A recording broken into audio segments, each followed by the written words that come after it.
Assalamualaikum warahmatullahi wabarakatuh.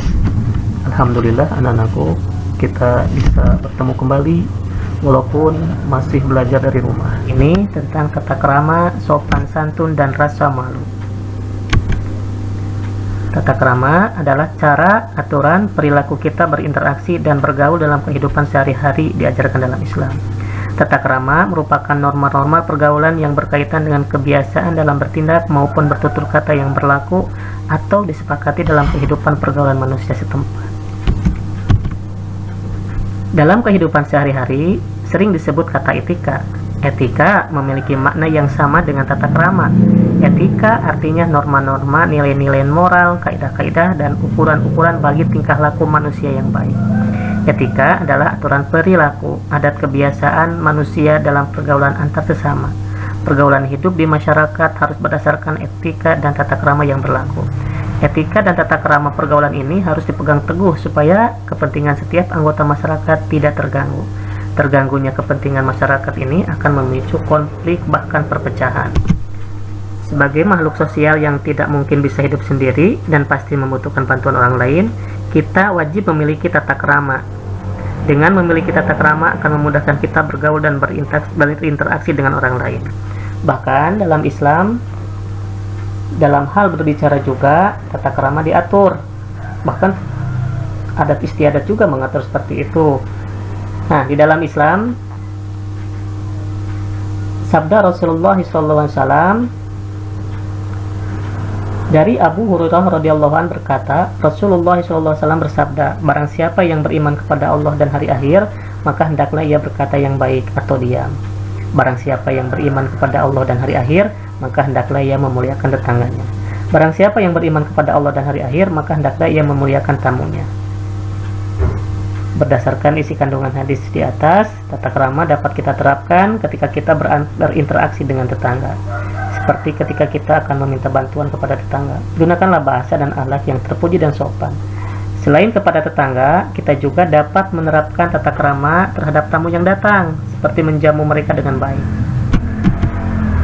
Di layar, kamu bisa lihat ada sebuah hadis Rasulullah SAW bersabda, qala Ibnu Sarhi anin Nabi SAW qala man lam yarham sogirona wa yaghfir haqqa kabirona falaysa minna.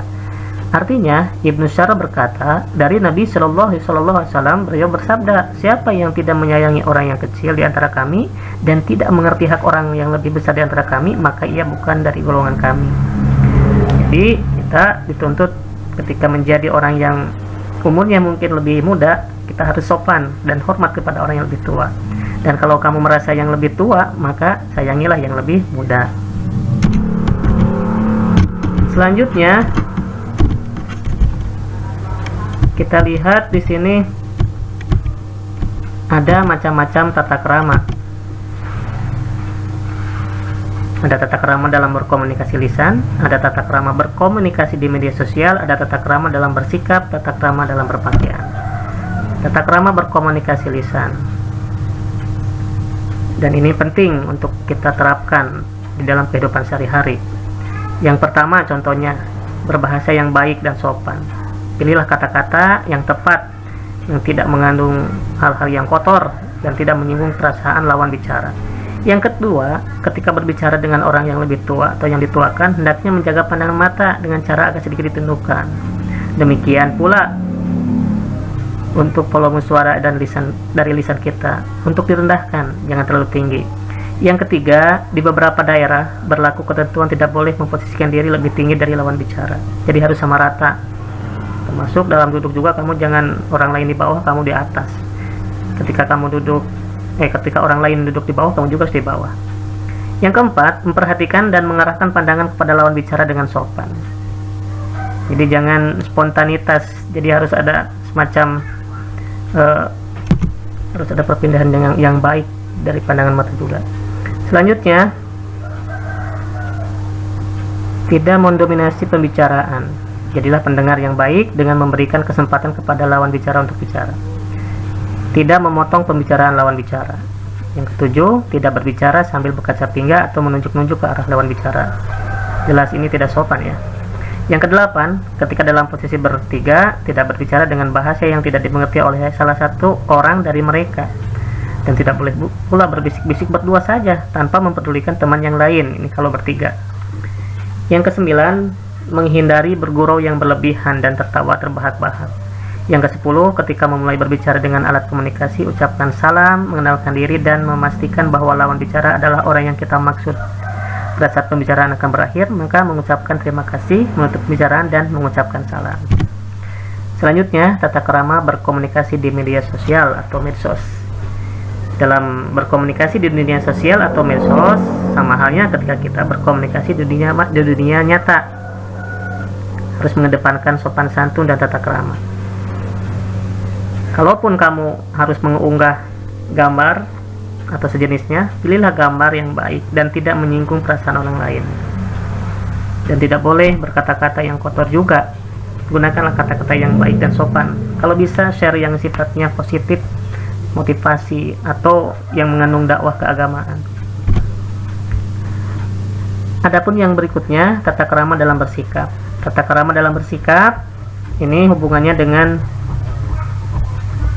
memposisikan bagian-bagian tubuh kita dalam berinteraksi dengan orang lain. Meskipun dalamnya tidak menggunakan kata-kata, tapi sikap yang kita tunjukkan merupakan bahasa tubuh yang dapat ditangkap maknanya oleh orang lain. Ya, secara garis besarnya bahasa tubuh terdiri atas bagaimana cara duduk, cara berdiri, cara kita menggunakan kedua tangan dan kaki, serta apa yang kita lakukan ketika bicara dan berinteraksi dengan orang lain. Di sini ada beberapa contoh. Yang pertama, jangan silangkan kaki dan tangan ketika kita berbicara, ya. Yang kedua, lakukan kontak mata dalam tempo yang singkat, jangan menatapnya berlama-lama. Yang ketiga, buatlah jarak antara kedua kaki agar menunjukkan bahwa kita dalam keadaan nyaman dan percaya diri. Yang keempat, posisikan bahu dalam keadaan santai. Hal ini untuk menunjukkan bahwa kita tidak dalam kondisi tegang. Yang kelima, mengangguk kecil ketika lawan bicara sedang berbicara. Hal ini menandakan bahwa kita memang sedang mendengarkan dan memperhatikannya. Yang keenam, yang tampakkan muka berseri, tersenyum atau tertawa pada situasi yang tepat atau kondisi yang tepat. Tidak boleh orang lain berbicara kesedihan kamu ketawa atau sebaliknya. Adapun untuk bersikap tata krama dalam berpakaian, gunakanlah yang menutup aurat, yang sifatnya betul-betul sesuai dengan ajaran Islam, ya. Manfaat tata krama yang pertama, membuat seseorang disegani, dihormati, disenangi, bahkan dicintai oleh orang lain, menjalin hubungan baik dengan orang lain, meningkatkan kepercayaan diri dalam setiap situasi, menciptakan suasana yang nyaman dalam berbagai situasi, baik itu lingkungan keluarga, pergaulan, maupun tempat di mana Anda belajar atau bekerja. Yang terakhir, dapat meningkatkan karir seseorang. Itu saja yang dapat Bapak sampaikan mengenai bab hari ini. Kita akan lanjutkan untuk minggu yang akan datang, masih tetap di tata krama. Untuk hari ini dicukupkan sekian, tetap jaga kesehatan. Wassalamualaikum warahmatullahi wabarakatuh.